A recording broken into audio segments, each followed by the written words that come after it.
Amici bellini, andiamo ad analizzare con screenshot, pagelle e tutta una serie di cose questa vittoria del Napoli contro il Cagliari, importantissima sicuramente, mentre tutti si affannano a cercare i nuovi criteri per il mondiale del club, il ranking, così noi cominciamo.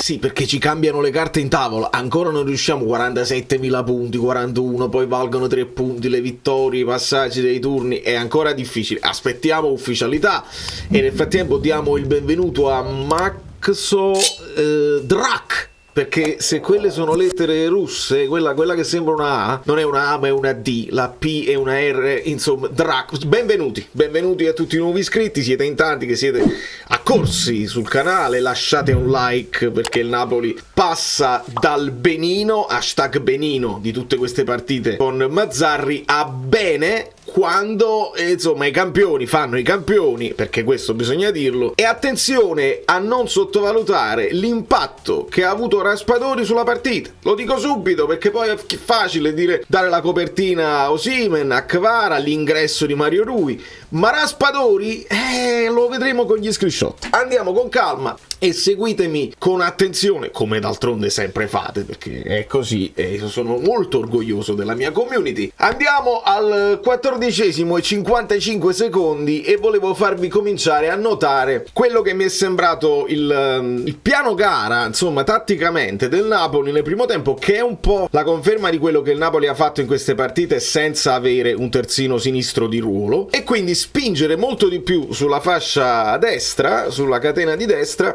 con dei movimenti della mezzala, in questo caso Cajuste che vedete qui, che va sull'altra fascia che non dovrebbe essere di sua competenza a creare superiorità numeriche e a scompaginare un pochino quelle che sono le marcature. Il Cagliari è venuto a fare la muraglia e quindi ci aspettavamo tutto questo. Questa è una cosa che faceva Anghissà anche l'anno scorso andando sul lato di Zielinski, e quindi il lato forte diventava quello di Kvara, Mario Rui e Zielinski, e poi si andava a chiudere dall'altra parte. Succede esattamente il contrario. In questo screenshot si nota anche un bel fallo che subisce Di Lorenzo a palla lontana, insomma ci hanno preso a calci, questo bisogna dirlo, è uno degli arbitraggi più brutti che ha subito il Napoli in questa stagione, lo abbiamo detto, se ci vogliono affondare nei periodi di difficoltà lo fanno anche così, ma in questo caso non è bastato bene per il Napoli e quindi sottolineiamo questa situazione tattica con Cajuste che va lì e con Anghissà che sta molto più avanzato. Diciamo che Anghissà è stato utilizzato un po' più alla Zielinski da mezzala che deve spingere di più. Situazione molto pericolosa al 20esimo, un calcio d'angolo dove erano temibili quelli del Cagliari, ovviamente sui calci piazzati e sui cross, lo avevamo detto, e qui bisognava stare attenti. In questo caso la palla finisce al limite dell'area. Attenzione quando arrivano i tiri dal limite dell'area, c'è questo tiro al volo di Augello che col piede non suo spara un bel tiro che era effettivamente indirizzato in porta, ma c'è fortunatamente una deviazione importante di Di Lorenzo che la rimanderà in calcio d'angolo. Da questa inquadratura si vede ancora meglio il tiro al volo che sarebbe probabilmente andato nell'angolino, ma la tocca quel tanto che basta Di Lorenzo e meno male. Questa è l'occasione che capita a Rachmani, calcio di punizione di Politano, bello morbido a uscire per il colpo di testa di Rachmani qui, che salta bene, allora Rachmani può saltare bene e in questo caso la palla finirà sul palo interno e niente da fare, ma è bello sottolineare che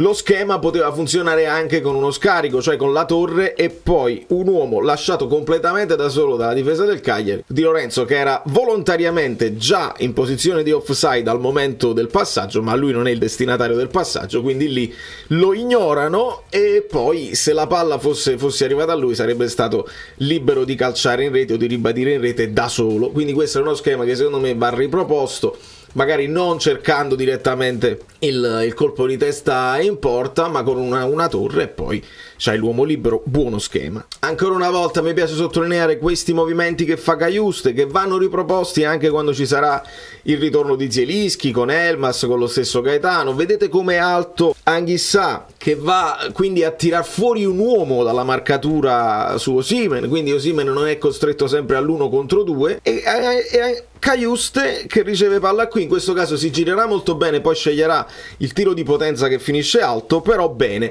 In questo caso vedete, mi piace vedere come il Napoli attacca e cerca di riempire l'aria. Qui c'è Kvara, manca un pochino il coraggio da parte di Nathan, anche lui, di accompagnare l'azione, quindi spingere ancora di più. Però bene, insomma il Napoli, i presupposti che ha creato nel primo tempo creano una notevole superiorità. Poi nel secondo tempo, se andiamo a vedere poi le azioni da gol, c'è quasi equilibrio tra Napoli e Cagliari. I secondi tempi vanno ancora migliorati, nonostante i gol del Napoli siano arrivati nel secondo tempo. Il secondo tempo va ancora una volta rimpolpato e migliorato da un po' più di continuità di prestazione da parte del Napoli. Vedete, mi piace tanto. Questo è quello che chiediamo al Napoli: riempire l'area, attaccare con tanti uomini. Vedete, in questo caso è Di Lorenzo che va in dribbling, va a cercare, credo che qui andrà al tiro lui ribattuto, ma c'è Osimhen, c'è Cajuste che dà una mano, c'è Kvara, c'è Anghissà al limite dell'area,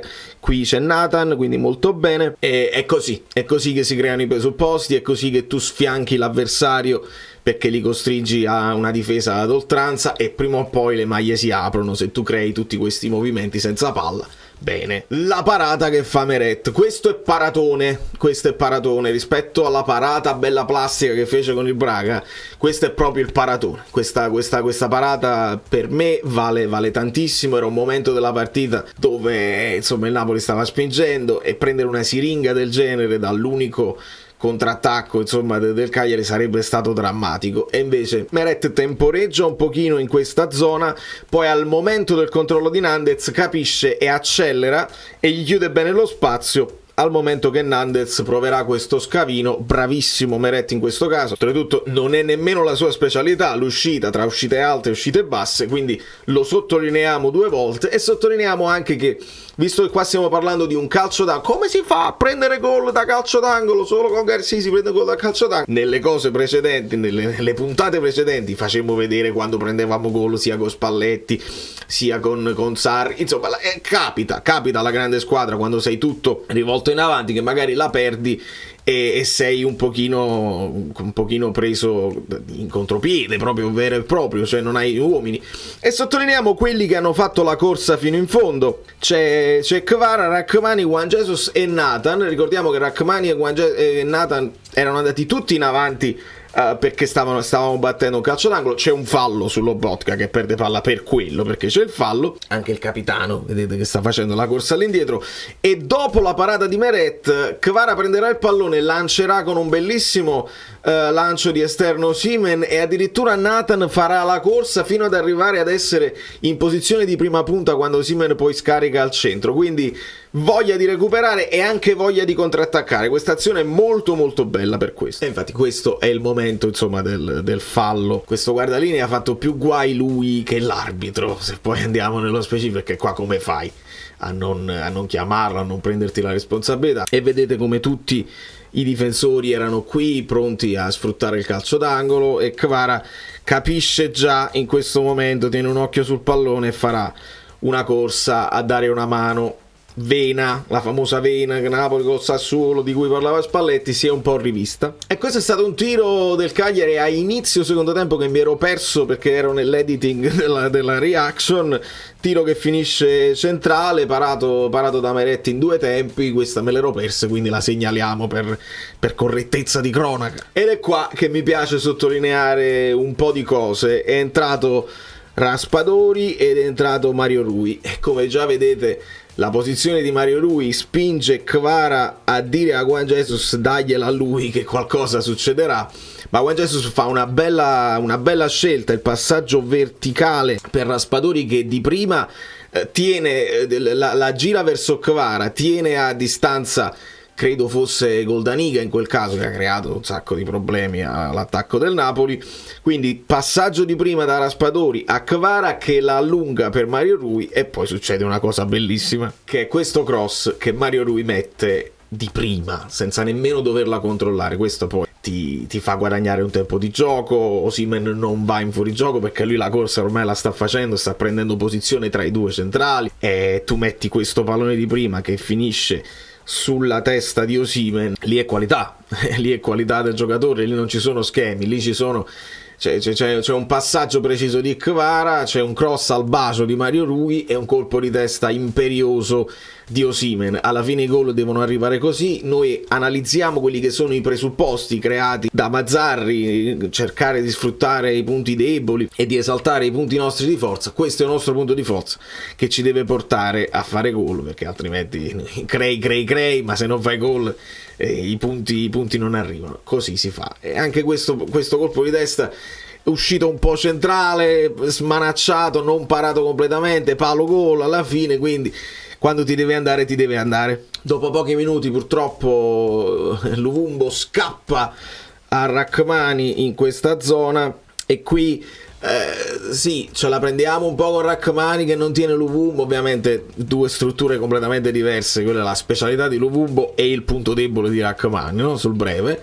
E qui Pavoletti scappa, Juan Jesus fa un bel contromovimento, fa finta di andare verso l'esterno, poi ritaglia sul primo palo. Juan Jesus cerca di trattenerlo, alla fine resta in contatto, ma il pallone è preciso e Pavoletti lo anticipa, quindi le dividiamo un pochino le responsabilità. E quando vi dicevo di Raspadori che entra da sottopunta, ma insomma anche da mezzala a sinistra, la Zielinski che poi deve accompagnare e che è libero di spaziare come faceva Cajuste, quindi per questo vi parlo di mezzala quasi Raspadori e non di sottopunta vera e propria, perché anche Cajuste veniva poi a destra ad aiutare la fase d'attacco.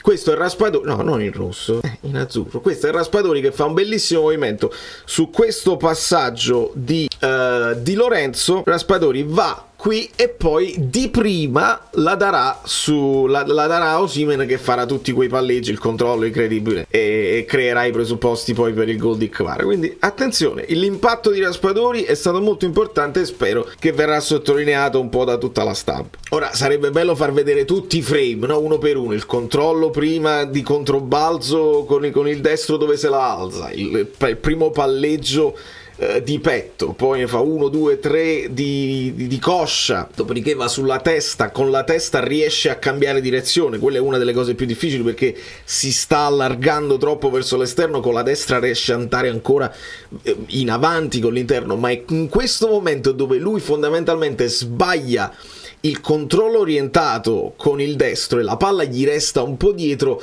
ma con le lunghe leve riesce comunque, mentre si sta girando in una velocità incredibile, a trascinare il tacco per portarsi la palla in avanti. Questo gol lo fa solo lui, veramente ce ne sono pochi al mondo che possono, questo gol, questo assist, questa azione di gioco dove tieni, capito, anche tutti questi difensori addosso, tutto questo controllo, e alla fine con caparbietà se la porta in avanti, riesce a passarla e Kvara si trova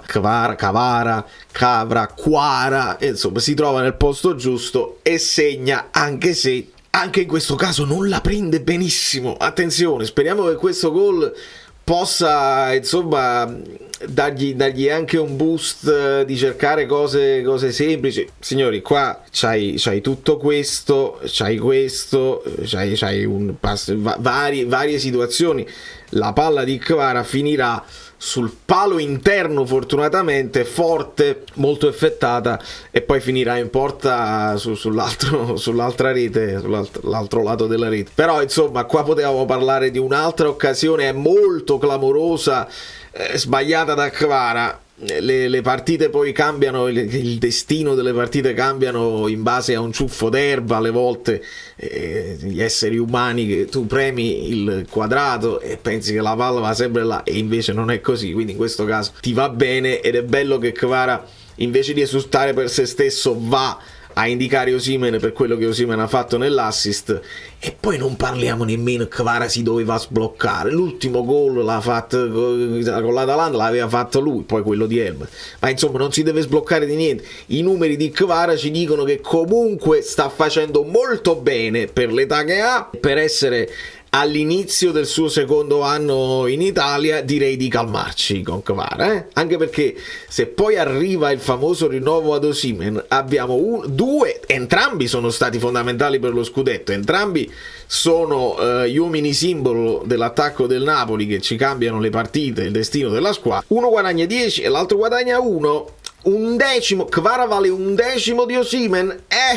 Ci andrei calmo, e non lo so se potrebbe insomma anche destabilizzare un pochino. Andiamo a vedere con calma, anche perché si parla di questo rinnovo ma ancora non arriva. Resto della mia opinione qui, molti dicono questo era gol regolare di Politano, ma purtroppo questo perché è scarso, non viene nemmeno toccato da Osimhen. Osimhen è attivo semplicemente perché si trova lì e quindi soffia addosso la presenza, solo la presenza crea imbarazzo nel difensore, che invece di spazzarla fa questa specie di giocata scivolata dove la tocca male. Politano ne approfitterà e segnerà, però Osimhen era in fuorigioco e io continuo a ritenerlo attivo. Ci sono molte altre cose molto più clamorose che poi, rivedendole anche a bocce ferme, insomma quelle cose che sono successe con l'Inter, con la Juventus, tantissime cose, su questa in particolare non mi sento di protestare, e poi ognuno la vede come vuole vederla. Su questo colpo di testa di Dossena che salta su Juan Jesus, forse anche facendo fallo perché si appoggia un pochino, qua abbiamo tremato tutti. Dossena che ultimamente qualche gol lo sta facendo anche pesante, in questo caso non sappiamo se poi alla fine sarebbe stato, poteva essere annullato per carica, ma molto meglio che sia andato fuori perché veramente abbiamo tremato. E nel finalissimo, visto che abbiamo detto delle cose dove Juan Jesus poteva fare qualcosa di meglio, in questo caso fa una bellissima cosa perché c'è una sponda di Lapadula dove Rachmani è un po' morbido nella marcatura e Juan Jesus interverrà in anticipo su Pavoletti qui con un bel campanile a spazzare, e questa è un'occasione pericolosa perché come vedete stavamo ancora un pochino in affanno correndo all'indietro, c'è questa pallata e qua il Cagliari si rende sempre pericoloso nei minuti finali, in questo caso bene Juan Jesus. E questo è lo screenshot finale dove ritorniamo al primo tempo e dove vi sottolineo la posizione insomma di Anguissa quasi da attaccante esterno aggiunto, quando Politano fa il movimento insomma dove viene incontro e scambia con Di Lorenzo, la famosa catena di destra, e qui vedete che sono quasi a due Lobotka e Cajuste quando Anguissa va a spingere là. E molto bene anche dietro di me il buon Nathan, che lo vedete qui, che comunque la sua partita di spinta ha cercato di farlo, non c'è da aggiungere altro, metti le scarpe, non giocare in ciabatte eccetera eccetera. Una partita buona secondo me nel complesso di Anguissa. Con un'analisi tattica ci spostiamo per dare i voti.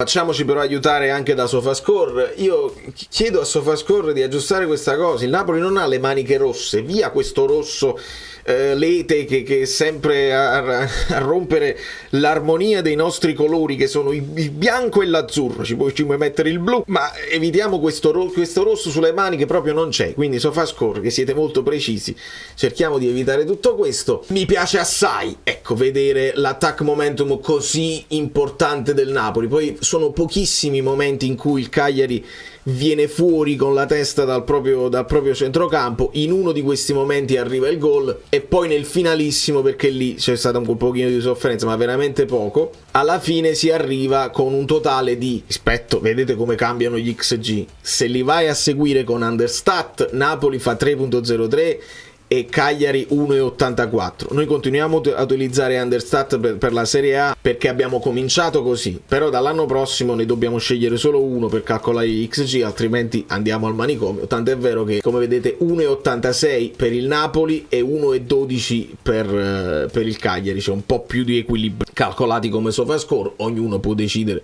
come gli piace di più, però visto che SofaScore fa anche le coppe europee, è meglio per completezza analizzare con i loro numeri e il loro criterio. Nel complesso 67% di possesso palla per il Napoli, 21 tiri totali, 5 in porta, questo va aggiustato, però se vedete la differenza tra il primo tempo e il secondo, in effetti nel primo tempo molto più Napoli, anche come XG e come possesso palla. Il secondo tempo c'è un po' più di equilibrio con come occasioni create, i 2 tiri in porta da parte di entrambe le squadre, quindi ancora una volta, visto che il benino è diventato bene, per diventare benissimo si deve migliorare anche il secondo tempo, non possiamo durare come prestazione un tempo. Però la storia che il Napoli è sulle gambe, secondo me la possiamo anche cassare, perché non mi è sembrato sulle gambe, mi è sembrato lottare su tutti i palloni. Interessante vedere che alla fine il Cagliari chiude con 10 falli, il Napoli con 9, mentre ci è sembrato che loro ci abbiano preso a calci, quindi non tutti i calci sono stati segnalati come fallo nei nostri confronti, e 2 salvataggi da parte di Meret e 3 da parte di Scuffet. Vuol dire che c'è stato equilibrio alla fine come azioni proprio pericolose che finiscono in porta. Quindi ancora non riusciamo a dire il portiere loro migliore in campo. Quello è il momento in cui mi sento più soddisfatto della prestazione della mia squadra, cioè abbiamo impegnato il portiere al massimo possibile. Sono soddisfatto dei 550 e passa passaggi, come precisione ci siamo, forse un po' troppo palle lunghe, 66 tentate e solo 39% riuscite, forse sono un po' troppe per noi, però 50 duelli vinti non è male, vincere quelli aerei 21-18 non è male, insomma è abbastanza soddisfacente come prestazione complessiva. Per quanto riguarda il SofaScore rating, quindi i voti immaginari di SofaScore, il migliore è sicuramente Osimhen, poi c'è Politano che va sottolineato, Politano, Di Lorenzo, Kvara, a seguire Lobotka, Nathan, Cajuste e Mario Rui che fa mezza partita però già arriva lì ed è molto importante. A livello di tocchi i 2 centrali sono molto coinvolti, quindi sì, sono lenti, sì, saranno i più scarsi, ma visto che c'era da fare una partita di solo possesso e quindi da lì devono partire le azioni, serviva pulizia. Io lo so, io sono il primo che voglio Ostigard in campo, magari la coppia Ostigard-Nathan che non sono dispiaciuti anche nella precedente gestione, però 90% e 91% da parte di Juan Jesus di precisione dei passaggi vuol dire che la palla gira bene, gira precisa e non perdi palla dalla difesa. Questo non può essere sottovalutato. Bene Di Lorenzo, molto bene Politano, e anche Kvara viene coinvolto più del solito, 90% di passaggi riusciti per Kvara è tanta roba. Un po' meno bene Anghissà col 76%, quando Lobotka all'88 non sta oltre il 90% ci fa strano, e anche Cajuste deve essere un po' più preciso. Le palle lunghe di Mario Rui, vedete, questo ve lo dissi in live, forse anche nella reaction, quando entra Mario Rui si rende conto di essere l'unico che ha il piede per poter andare un po' oltre il passaggio scolastico, e quindi tenta 10 palle lunghe, solo 3 vanno in porto, però se tu poi attacchi la seconda palla è comunque un passaggio che può essere fruttato. Chiudiamo con le posizioni medie. Alla fine Nathan sta lì sulla linea del centrocampo come posizione media ed è una hitmap logica per un terzino. Ci siamo, può fare di più, poteva fare di più, probabilmente non lo dovrà fare più, però ci siamo. È simile a quello che fa Di Lorenzo. Politano che ha attaccato molto, Kvara che sta a tutto campo, molto in avanti Osimhen, e sempre questa posizione dei 3 centrocampisti molto vicini tra loro. Finiscono qui come posizione media perché si alternano e si schiacciano per creare più superiorità numerica. Logica anche la posizione dei difensori centrali. Vediamo la posizione di Raspadori, un po' finisce qui, quindi praticamente da seconda punta a tutti gli effetti, perché girerà un po' per tutto il campo. Poca roba per Lindstrom, per Zanoli, e Mario Rui invece la sua mezza partita la fa ed è importante. Insomma, tutto questo per dirvi che do 7 a Meret perché la parata stavolta è importante, non è la sua solita parata e ci mantiene in equilibrio. poi non fa molto altro, ma perché il Cagliari non fa molto altro, cioè non prende la porta. Ovviamente non diamogli responsabilità pure sul gol così, perché quello era impossibile da uscire prima. C'è stata un'altra occasione in cui non era uscito su un passaggio, ma in questo caso voglio dare 7 a Meret, 6,5 a Di Lorenzo. Quella catena adesso c'ha ancora più responsabilità per lui e funziona a meraviglia con Politano. Do 5,5 a Rachmani Juan Jesus, perché qualche sbavatura l'hanno fatta, non è stato, per fortuna non sono state decisive, non abbiamo perso punti, però consideriamo anche il buono, insomma il palo di Rachmani, l'impostazione di Juan Jesus abbastanza preciso. 5,5. Do 6 a Nathan, che ha fatto il suo compitino, e do 6 anche a tutti i centrocampisti, Anghissà, Lobotka e Cajuste, senza grandi lampi, però sono stati abbastanza continui secondo me nel lavoro a centrocampo. Voglio premiare Politano, nonostante non sia arrivato il gol per una questione di centimetri di fuorigioco per Osimhen, quindi non era neanche colpa sua. Voglio dare 8 a Politano, perché sta facendo un lavoro incredibile, di grande continuità, di grande anche sacrificio, perché lo vediamo arrivare fino in difesa e spendere anche il fallo. Si parlava dei cartellini gialli, il Napoli chiude con cartellino giallo per Rachmani, secondo me ingeneroso, perché prende la testata da Pavoletti e lì ammonisci tutte e due per non si sa quale motivo. Il cartellino giallo ad Anghissà è un fallo che lui fa e ci sta. Cartellino giallo per Politano, come quello per Mario Rui, sono due falli che loro spendono per non far ripartire il Cagliari, per non far arrivare al cross il Cagliari, quindi sono gialli benedetti. Mi piace quando il Napoli fa questo fallo sistematico. Poi c'è un giallo per Osimhen per una rovesciata che tenta, quindi a parte quello di Rachmani ci stanno questi cartellini gialli e onestamente mi fa pure piacere che il Napoli qualche fallo lo faccia, perché vuol dire che fermi l'azione, hai speso il fallo e poi ti risistemi. Questa la vedo come una cosa positiva, quindi 8 a Politano anche senza il gol sul tabellino. 8 ad Osimhen, perché quello che fa è fuori da questo mondo, il gol, l'assist, il modo in cui fa l'assist, insomma che fa il reparto da solo. L'idea insomma di perderlo per la Supercoppa, per un mese è veramente avvilente. Speriamo insomma di far rientrare in forma Simeone. Do 7,5 a Kvara, che ha fatto una partita molto simile a quelle che ha fatto in precedenza, dove si è parlato però non si, in questo caso ha segnato, si sale a 7,5, però ha fatto una partita molto simile, dove alle volte hai superato l'avversario, alle volte no, hai creato comunque i presupposti, sei sempre un pericolo, e se hai un terzino vicino che ti fa da compagno, ecco che non è tutto sulle tue spalle, sei un pochino più tranquillo.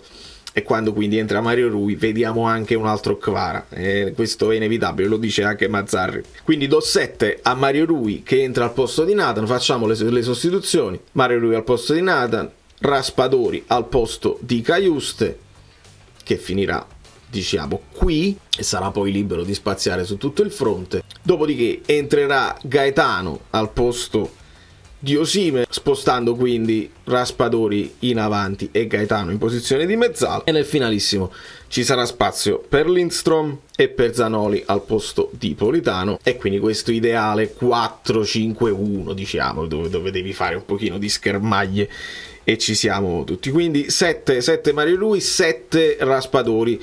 Non riesco a dare voti a Zanoli, Gaetano e Lindstrom, però se è giusto chiedersi se Lindstrom è pronto, quando avrà minutaggio. Adesso si parlerà ovviamente della Coppa Italia, dove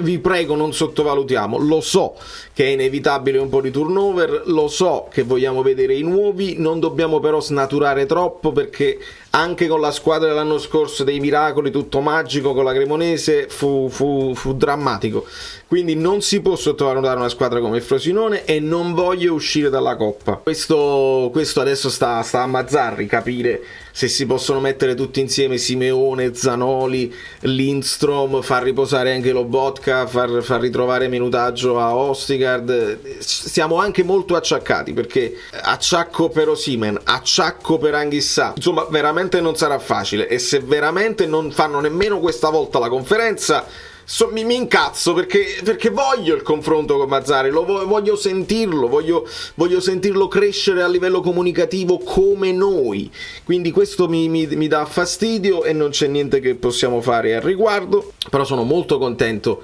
della partita nel complesso del Napoli. Non era una partita scontata, perché Cagliari è venuto a fare il non calcio, e quando fa il non calcio alcune squadre possono andare in difficoltà. In questo caso noi siamo andati leggermente in difficoltà, però alla fine abbiamo creato una mole di gioco tale da andare poi a scardinare quelle che erano le difese estenuanti del Cagliari di Ranieri. Sono stato nominato da Surfa Sport. Dopo andiamo a vedere. Signori, penso che da New York Valerio Fluido è tutto. Sta per andare in campo la Roma contro il Bologna e pareggio. Secondo me sarebbe meglio una vittoria del Bologna, perché se dai fiducia alla Roma diventa complicata, la classifica è corta e noi dobbiamo lottare fino in fondo, perché si può vincere il mini campionato delle sorelline e il Milan invece ha fatto un sol boccone del Monza. Dobbiamo anche capire come, lo capiremo con il recap generale. Grazie a tutti per aver seguito con attenzione, per stare sempre con me, per lasciare i like che sono di grande supporto. Si cresce, si continua a fare quello che si deve fare, come lo fa il Napoli, lo facciamo noi col canale, fa parte del percorso. Non sempre si può stravincere, però si può lottare e avere soddisfazione anche da questo.